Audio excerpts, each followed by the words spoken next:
Hey, Kevin here from DIYDork.com. Today I want to show you how to make a really simple piece of wall art using old pallets. Now I was requested to make one with the outline of the United States cut out in it, but you could do anything you want, like an animal head, a logo, initials, anything you want. I'll just kind of show you the basics of how I done it. It's a pretty simple project and it turned out really awesome, so check this out.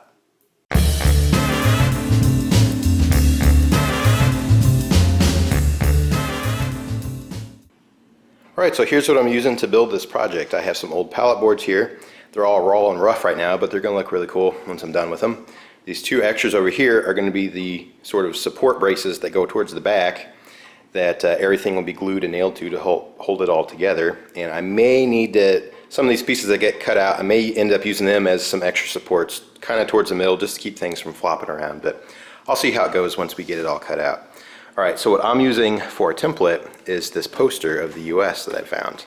Alright, so I'll cut it out and then lay it on top of here and be able to trace around it and use it for my shape. Now you could also use a state map or initials or shapes or whatever you want, but I was requested to build one of these with the US outline on there, so that's why I'm doing this. Alright, so the very first thing I need to do, just to help make everything a lot easier to line up once it's all cut out, is I need to chop all these to the same length. I think my shortest board is about 35.5 inches or something like that. So I think I decided to go ahead and just chop everything at 35, just make it real nice and simple. Then I'll go ahead and cut out my map, lay it on there, outline it, and then I can start cutting that out as well. And then I'll show you how I do some finishing work for distress paint and how I assemble it after that.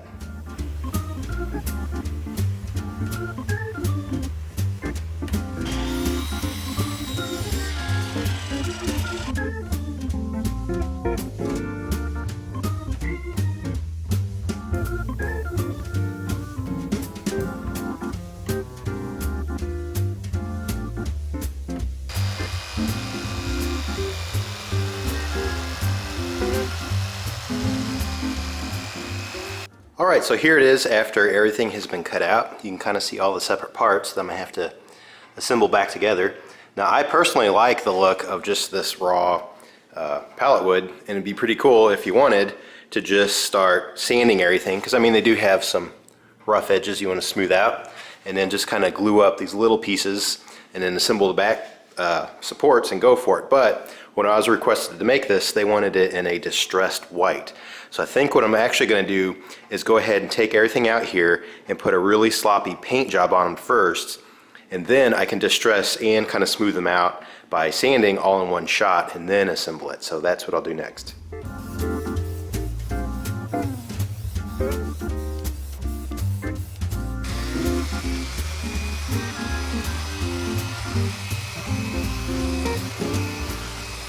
Alright, and there it is all sanded. It turned out really cool. It's got a nice kind of mix between a distressed finish and a wash. Looks really cool, especially with all the pallet wood coloring popping through.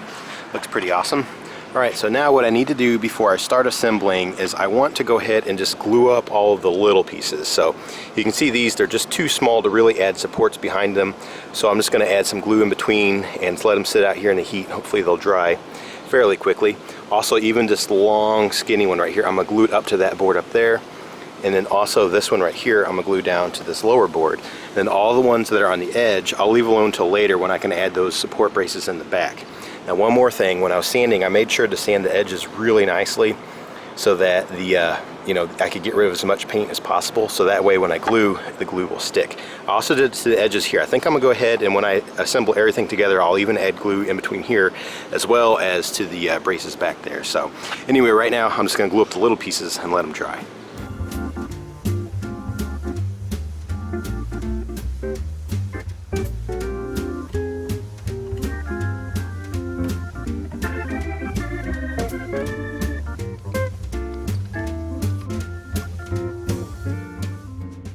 Alright, so now that the glue has dried, it's nice and strong, and it's time to put on the old back braces. So what I'd recommend doing is basically let it come in about ½ inch or so from each side, so that way you don't really see it unless you're, against the wall looking at it. And then I just measure up here about ½ inch in, chop it down, and then just stick it behind there with some glue and nail it on.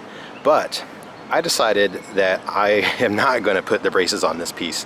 I was impressed with how well these held that I'm just going to glue mine together. So I'm just going to sit here and squeeze some glue in there, press them together, and just let it sit outside here till it dries. Then all I got to do is add some hangers.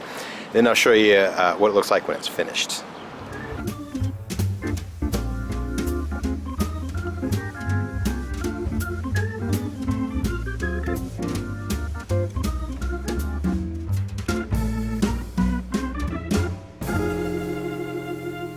Alright, I got my hangers on there and this thing is ready to go now, so check it out. Turned out really cool with that distressed white finish, and the cutout leaves a lot of options. You could put something behind there, maybe a really cool piece of fabric or a photograph of something like this grass right here would be kind of cool, or you know, a piece of an old flannel shirt, or I mean anything you could think of. That'd be kind of cool. Just kind of staple it to the back, hang it up on the wall. You could change it out whenever you wanted. Even maybe an old flag or something like that would be kind of cool. But there you go. Turned out really interesting, and actually not too hard of a project. And I do like that I didn't add the braces in the back. They kind of would have been a little clunky. One thing you could do is maybe just add a little bit of framing around the outside. That would help hold it together a little stronger too. Maybe give it a little more finished look. But this is the way I was requested to make it, so this is how I finished it, and it turned out pretty cool.